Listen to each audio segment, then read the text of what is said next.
Continuamos desarrollando los episodios finales de la profecía de Daniel, los capítulos 10, 11 y 12. La última visión de profeta, en donde ahora contemplaremos el capítulo 11, versículo 2 al versículo 17 en primera instancia. 43ª parte. Perfil profético del tiempo del fin según la profecía de Daniel.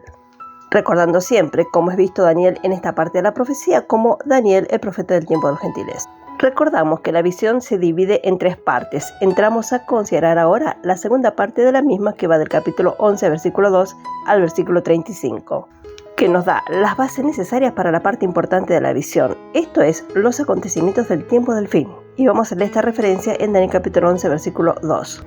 Y ahora yo te mostraré la verdad. He aquí que aún habrá 3 reyes en Persia, y el cuarto se hará de grandes riquezas, más que todos ellos. Y al hacerse fuerte, con sus riquezas levantará a todos contra el reino de Grecia. En las palabras anteriores a Daniel se le dio la positiva garantía por el mensajero de que iba a entender la visión. Por lo tanto, también debemos regocijarnos de que tenemos la verdad de la cuestión contenida en lo que sigue. El Señor quiere que nosotros conozcamos sus propósitos con respecto a estas cosas ocultas, o de lo contrario no se lo habría revelado el profeta. Le es agradable al Señor que estudiemos su palabra. Veamos el ascenso o la aparición de Grecia. Daniel capítulo 11, versículo 3 en adelante. Se levantará luego un rey valiente, el cual dominará con gran poder y hará su voluntad. Verso 4. Pero cuando se haya levantado, su reino será quebrantado y repartido hacia los 4 vientos del cielo. No a sus descendientes, ni según el dominio con que él dominó, porque su reino será arrancado y será para otros fuera de ellos. En el primer versículo del capítulo 10 tenemos el año a partir del cual el mensajero inicia su revelación, y esto es el año tercero de Ciro, 533 a.C. Él introduce 3 reyes persas sucesivos con el propósito de guiar y conducir al cuarto, que es mucho más rico que todos los otros reyes. Él debe tener los antecedentes necesarios para la introducción a lo que se distingue por su impresionante invasión de Grecia.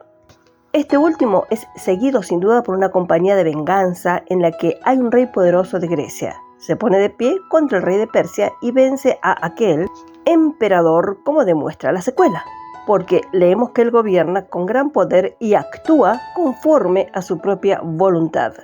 Él conquista al hasta ahora invencible reino persa y hace una conquista completa e indiscutible del territorio del enemigo. Y he aquí que el imperio griego es lanzado, pero este poderoso conquistador goza muy poco tiempo porque leemos acerca de su repentino y prematuro cortamiento, en donde su reino se quiebra y cae en 4 divisiones, y ellas son Oriente, Occidente, Norte y Sur. Y cada una de estas 4 divisiones tienen su gobernante separado, pero ninguno ha venido de la simiente natural del primer gobernante. Consecuentemente, el imperio fue tristemente debilitado por la ruptura. Lo de arriba es la esencia de las palabras de abajo del mensajero, del versículo 4, y leemos nuevamente la referencia, Daniel capítulo 11, versículo 4. Pero cuando se haya levantado, su reino será quebrantado y repartido hacia los 4 vientos del cielo, no a sus descendientes, ni según el dominio con que él dominó, porque su reino será arrancado y será para otros fuera de ellos.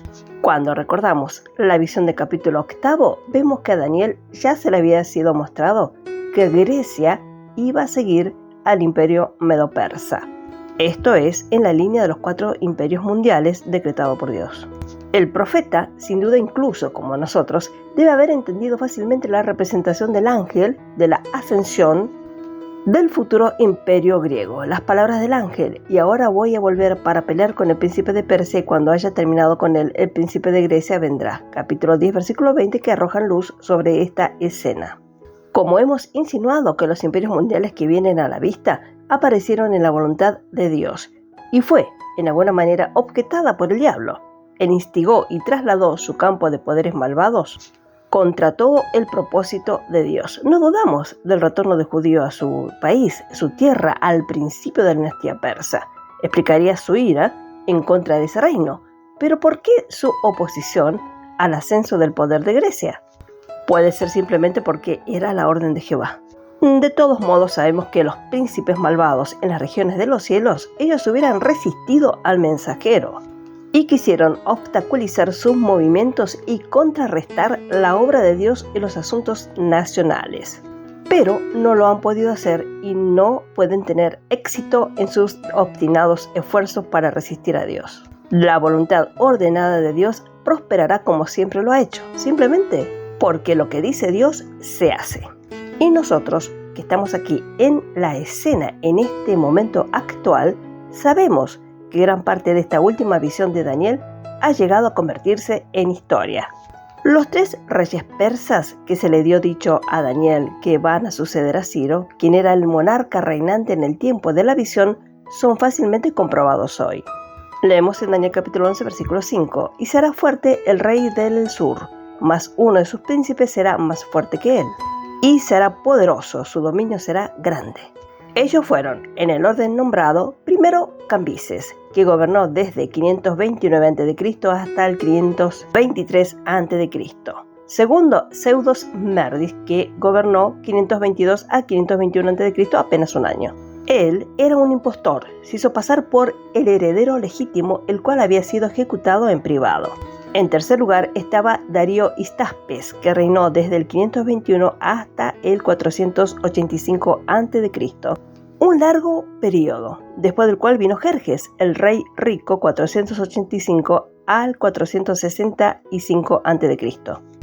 Este último emperador reclutó un ejército de 1.000.000 de hombres, además de una armada de 1.200 barcos, con lo que fue contra Grecia, donde los persas buscaban obtener una oportunidad, y fue en esta coyuntura que la famosa batalla de Termópilas fue peleada. Fue aquí donde el valiente Leónidas y su ejército de 300 espartanos encontraron la muerte mientras resistían a Jerjes.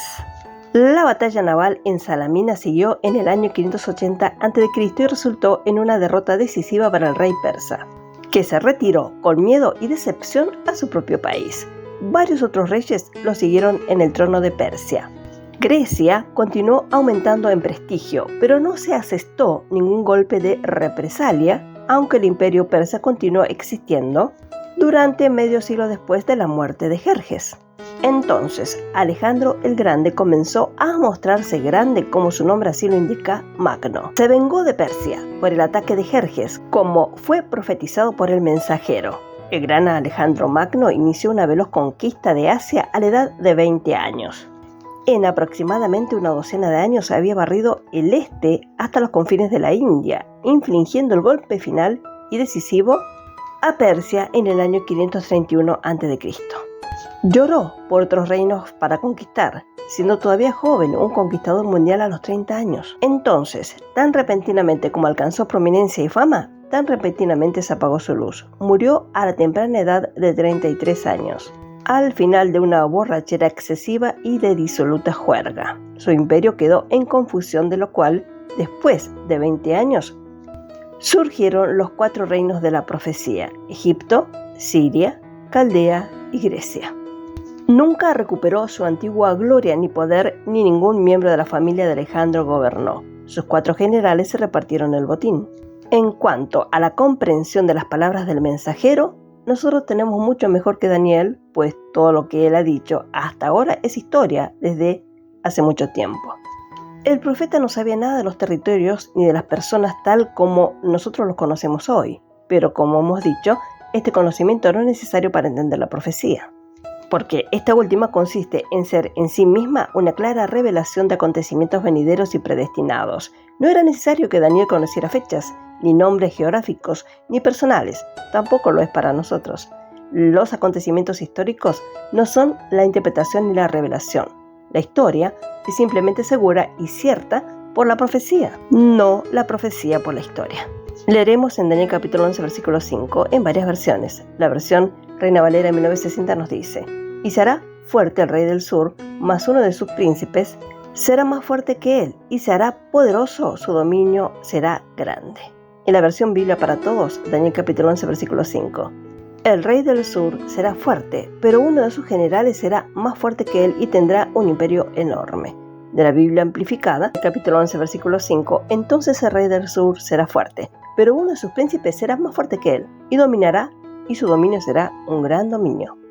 El rey del sur, una de las 4 divisiones del imperio griego, es destacado aquí para un énfasis muy especial. Este rey fue Ptolomeo Sóter. Fue el primero de los generales de Alejandro en obtener el control de una parte del imperio griego. Seleuco Nicator, uno de sus príncipes. Se le dio el gobierno sobre Babilonia, pero bajo Ptolomeo.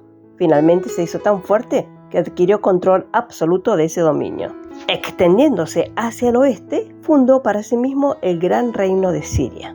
Continuamos la lectura en Daniel capítulo 11, versículo 6 de la versión King James traducida. Y al fin de los años se unirán, porque la hija del rey del sur vendrá al rey del norte para hacer un pacto, pero ella no retendrá el poder del brazo. Ni él ni su brazo permanecerán, sino que ella será entregada, y los que la compraron, el que la engendró y el que la fortaleció en aquellos tiempos. En la versión 1960 de Reina Valera nos dice: al cabo de años harán alianza, y la hija del rey del sur vendrá al rey del norte para hacer la paz, pero ella no podrá retener la fuerza de su brazo, ni permanecerá él ni su brazo, porque será entregada ella y los que la habían traído a sí mismo a su hijo y los que estaban de parte de ella en aquel tiempo.